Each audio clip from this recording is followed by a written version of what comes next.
This is the house I grew up in. My father had 24 kids. For the Watch Rights, people wasn't voting.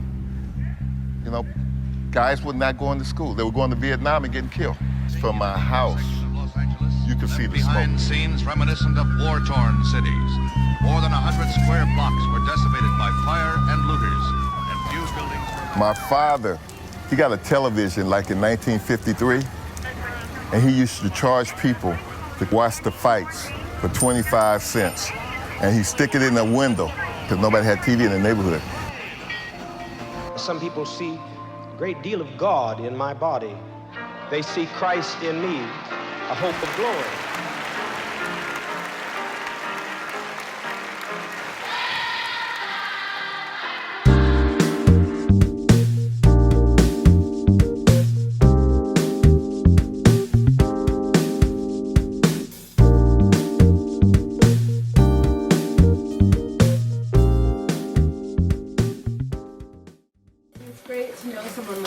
She reminds me so much of myself at her age, and it's like looking at a mirror and trying to, I feel like I'm exemplifying sort of a particular path that kind of worked out, so I'm glad to be able to give her that.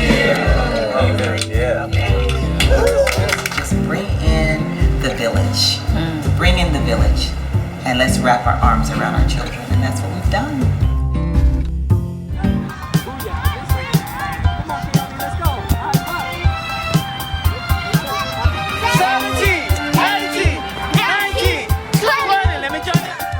It bothered me to be overweight because people bullied me and I couldn't do a lot of things, you know.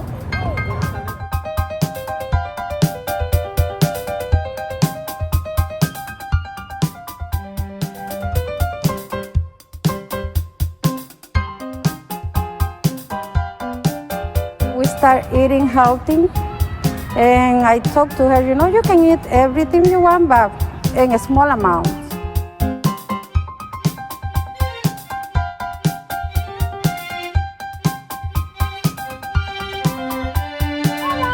My sister lose a lot of weight, and she lose weight too because we have some picture. We see the difference between her and before, but she's always follow her.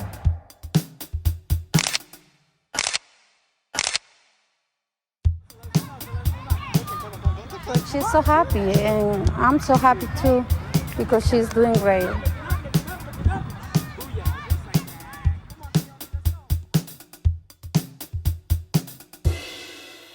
Once upon a time, in a faraway land filled with lush meadows, singing birds, and burbling brooks, there lived a beautiful princess.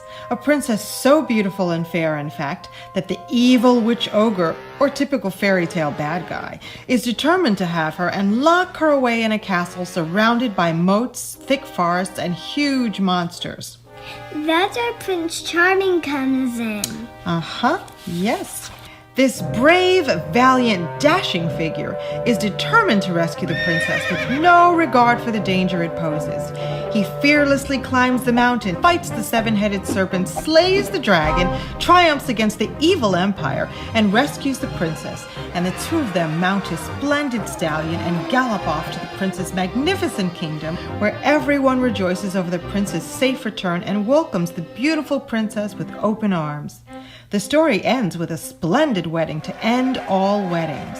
And the prince and the princess live happily ever after.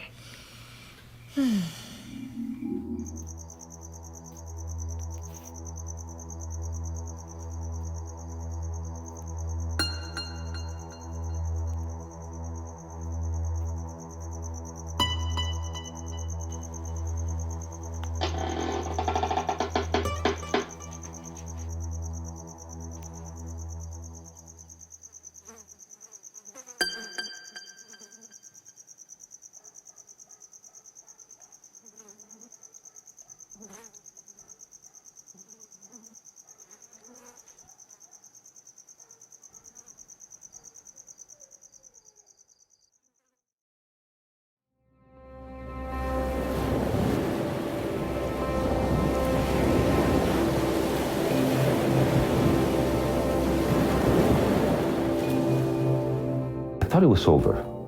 I thought my life as an athlete was over and that I was too old to try anything else.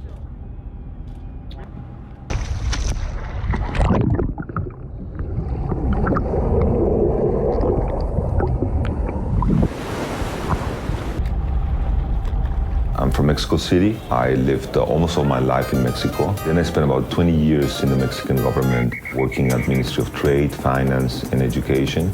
And I am the CEO and a partner in a system of 7 high schools in Mexico City. We wanted to highlight by swimming across the border from the US to Mexico that water connects all of us, and how amazing it would be if the world could come to that agreement and understand that as humans we are intricately connected. There's no us versus them.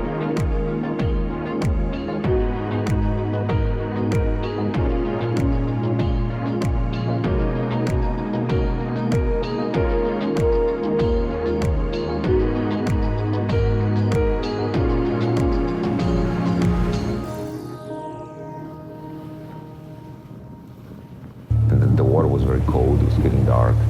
And as I was approaching the coast, I said, where will I land? Because there was no beach.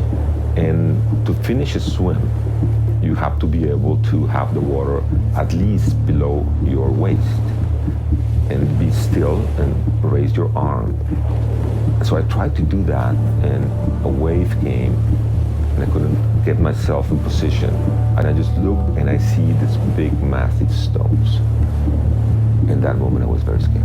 I put my head down and my chin and my body and just tried to be a little ball. And suddenly I landed in a piece of rock that I could hold on, and I raised my arm, and my 7th ocean was done, and I had finished in 13 hours and 32 minutes.